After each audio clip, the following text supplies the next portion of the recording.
bem-vindo ao Direto ao Ponto com Miguel Silva. O mundo dos negócios pela ótica do direito tributário e do direito empresarial. Junte-se a nós para discutirmos os temas mais atuais e relevantes do mundo empresarial e profissional. Vamos juntos direto ao ponto. Olá! Espero que todos se encontrem bem em todas as partes deste Brasil.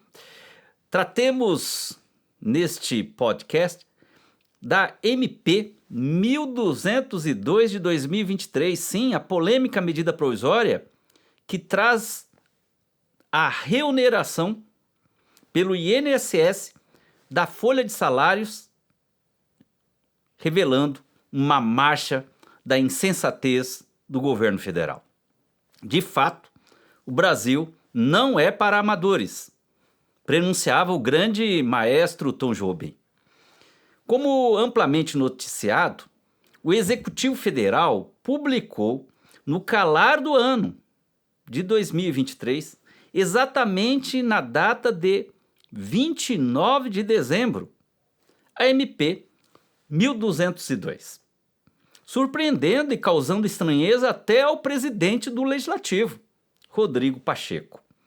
A inesperada MP 1202 de 2023 traz em seu bojo a reoneração pelo INSS da folha de pagamento de trabalhadores de 17 setores da economia, revogando assim os artigos 7º ao 10 da Lei 12.546, lá de 2011. Regime este criado, é bom dizer, pelo governo Dilma e agora mutilado pelo governo federal atual de mesmo partido. Portanto, um antagonismo dialético por si só, afora a insensatez dos turvos passos dados em um Estado democrático de direito, como assentado já na abertura da Constituição Federal de 1988, entenda artigo 1º, o qual preconiza em seu âmago a segurança jurídica. Neste contexto, oportuno o ensinamento da pesquisadora e escritora americana Barbara Tuchman, em seu best-seller mundial, A Marcha da Insensatez, da editora José Olímpio, ao revelar-nos que, historicamente, um governo, ao praticar a marcha da insensatez em seus atos e em assim persistindo, independentemente da ideologia e da bandeira partidária, ao mesmo tempo prejudica a si mesmo, como governo, e ao seu povo, constatando a historiadora de forma implacável, abro aspas, para o texto de sua obra: líderes no governo nada aprendem além das convicções que trazem consigo. Este é o capital intelectual que irão consumir durante todo o tempo em que estiverem no cargo. Fecho aspas. Ora, o tido e mal compreendido sistema de desoneração da folha de pagamento foi prorrogado. Sim, foi prorrogado para 2027, recentemente, pela Lei 14.784, de setembro de 2023, fruto de amplo debate e aprovação no Congresso Nacional, após passar por um veto do presidente, o qual alegou em sua mensagem, enviada ao Congresso Nacional, se tratar de norma inconstitucional, alegação firmemente rechaçada, derrubando-se o veto presidencial em votação contundente pela Casa do Povo em 14 de dezembro de 2023. As duas casas legislativas, Câmara e Senado, diligentemente assim procederam, sabendo da importância desta matéria para os setores beneficiados, os quais são grandes geradores de emprego, algo de consenso dos economistas, não vinculados, claro, ao governo federal, e que acompanham de perto o tema. Afora as estatísticas de emprego dos 17 setores em discussão, com base em dados públicos, ganhando maior relevo nesses tempos em que a economia brasileira precisa deixar de dar voo de galinha, vivido aqui alternadamente com negativos PIB há mais de 20 anos, em especial pelo inchaço do Estado brasileiro. Haja gasto público, o qual não cabe mais no bolso dos contribuintes brasileiros, devido ao persistente excesso de carga tributária. E, nesse sentido, não será diferente com a reforma tributária aprovada, pois o objetivo da reforma tributária é simplificação na apuração e não redução do que será apurado. Entendido o contexto em que se insere a polêmica MP 1202 de 2023, nos atemos agora ao campo do direito constitucional tributário, na medida em que o governo atual difunde ser inconstitucional a sistemática de desoneração da Lei 12.546 de 2011. Será? Quais são os fundamentos jurídicos para esta conclusão? Analisemos a matéria de forma sumária, respeitando-se assim o pouco espaço aqui reservado. Até porque não é necessário beber toda a água do mar oceânico para identificar que se trata de água salgada, ou seja, bastam poucos goles. Deste modo, basta analisar o tema tão somente sob o prisma de alguns princípios constitucionais inafastáveis. Vamos lá. Primeiramente, a sistemática da desoneração não dispensa a empresa de contribuir para a Previdência, mas apenas faz cumprir o princípio constitucional da isonomia tributária. Explico. A empresa desonerada de INSS sobre a folha de salários não deixa de ser contribuinte para a Previdência Social, como num primeiro momento faz crer, mas contribui por meio de diferente base de cálculo. Ao invés da base imponível folha de salários, adota-se o faturamento, em maior rigor técnico, a receita bruta. Por isso que se denomina CPRB, Contribuição Previdenciária sobre Receita Bruta. Então se utiliza a receita bruta como base para apuração e recolhimento para a Previdência Social.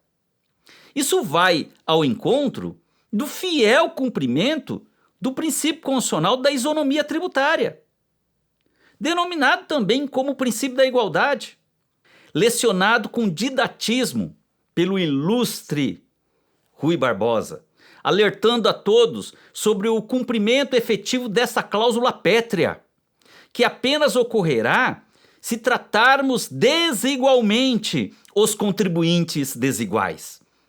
É sabido que a empresa contribuinte do INSS sobre a receita bruta tem uma característica que a desiguala dos demais setores que contribuem sobre a folha de salários, ou seja, o desenvolvimento de suas atividades requer ampla contratação de mão de obra, diferentemente dos demais setores, que se valem mais de recursos não humanos. Por isso que se instituiu a Lei 12.546 lá em 2011 e prorrogado esse benefício até 2027. Assim concluiu o Congresso Nacional. É notório no mundo dos negócios termos empresas com faturamento de valores iguais, porém apresentando folha de trabalhadores desiguais. Daí colocar em lei uns para contribuir especificamente sobre a receita bruta, é o caso dos 17 setores da Lei 12.546 de 2011, e coloca-se, de outro lado, os demais, então, recolherão e recolhem sobre a folha de salários, de acordo com a Lei Geral de Previdência, de custeio da Previdência, que é a Lei número 8.212 de 91. Constitucionalmente, perfeita a estruturação das duas sistemáticas, na medida em que citada estruturação se encontra sob o manto do princípio da igualdade, ou seja, da isonomia, extraído do caput dos artigos 5º e 150, inciso 2, da Carta Magna. Pois bem, vimos até aqui a respeito do princípio da igualdade. É bom que saibamos, este princípio da igualdade guia outro princípio constitucional, o da capacidade contributiva, de que trata o artigo 145, parágrafo 1º da Constituição Federal. Pois, ao se estabelecer no sistema legislativo tributário tratamento dispar entre os desiguais economicamente, igualamos em sua capacidade contributiva. Note que o princípio da capacidade contributiva determina ao ente tributante que calibre a exação, a tributação, no caso, a contribuição previdenciária, tendo como base de incidência real estado revelador dessa capacidade. Do contrário, abrirá espaço para tributar o próprio patrimônio do contribuinte selecionado e lesado, pondo-se o pé na indesejada área do confisco, proibido também pela Carta-Mãe. Há outro princípio fundamental inarredável: o princípio da separação dos poderes.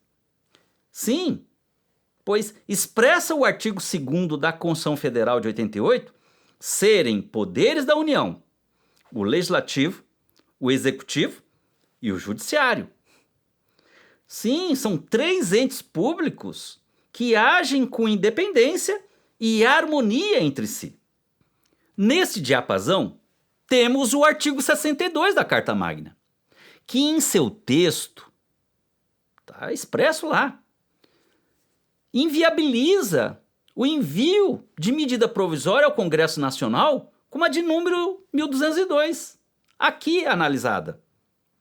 Sim, o parágrafo 1º do citado artigo 62 estampa que é vedada a edição de medidas provisórias, dentre outras matérias, aquela já disciplinada em projeto de lei aprovado pelo Congresso Nacional. A propósito, o STF já apreciou o assunto em 2022 e na ação direta de inconstitucionalidade número 7.232, na qual se colocou em debate a validade de medida provisória em relação ao cumprimento dos requisitos indispensáveis da relevância e da urgência. Lembro que o STF concluiu que, sem o atendimento desses 2 requisitos, relevância e urgência, abro aqui aspas para o texto do STF. Pode-se ter abuso do exercício de competência constitucional e, eventualmente, desvio de finalidade no desempenho pelo chefe do Poder Executivo desta atribuição para a criação de norma com força de lei sem controle, o que seria uma alameda aberta ao descontrole e ao arbítrio, fecho aspas. É o caso em questão. Diz mais o STF, agora de forma cachapante, abro aspas, novamente. Medida provisória, que texto lúcido. Medida provisória não é desvio para se contornar a competência legislativa do Congresso Nacional. É inconstitucional a utilização deste instrumento excepcional da medida provisória para sobrepor-se ao voluntarismo presidencial à vontade legítima das casas legislativas. Fecho aspas.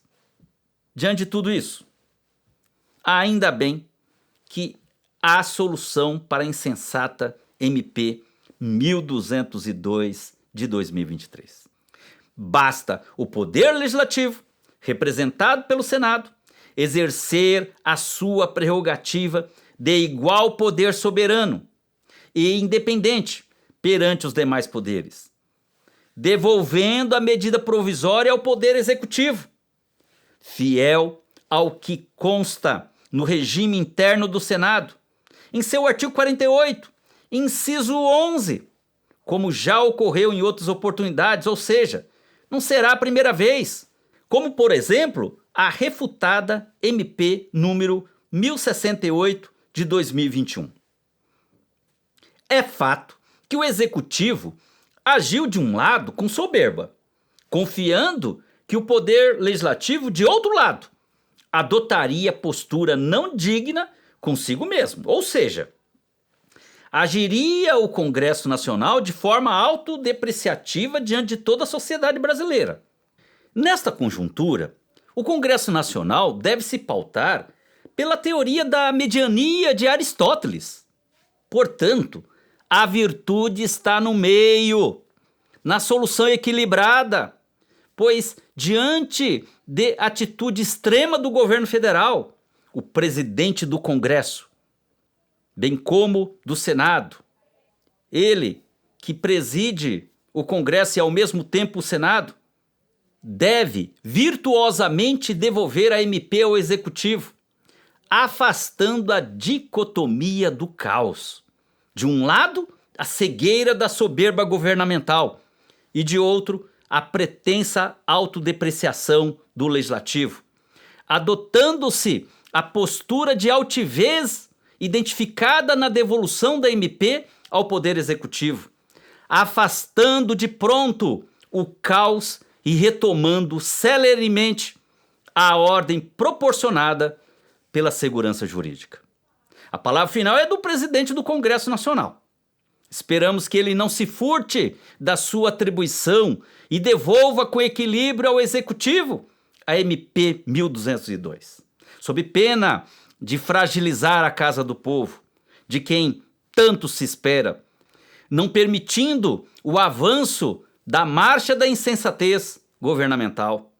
Fazendo assim, não daremos razão ao saudoso Milor Fernandes, que com a sua peculiar ironia dizia: o Brasil tem um enorme passado pela frente.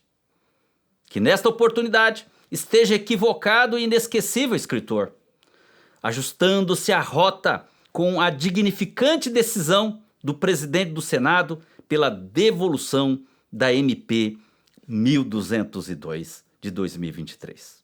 A geração de empregos e a segurança jurídica desse país agradecerão grandemente. É isto. Até o próximo episódio. Se você gostou do episódio de hoje, siga e compartilhe nosso podcast para ajudar mais pessoas a se beneficiarem do nosso conteúdo. Este podcast é uma realização da Saber Play Educação Profissional.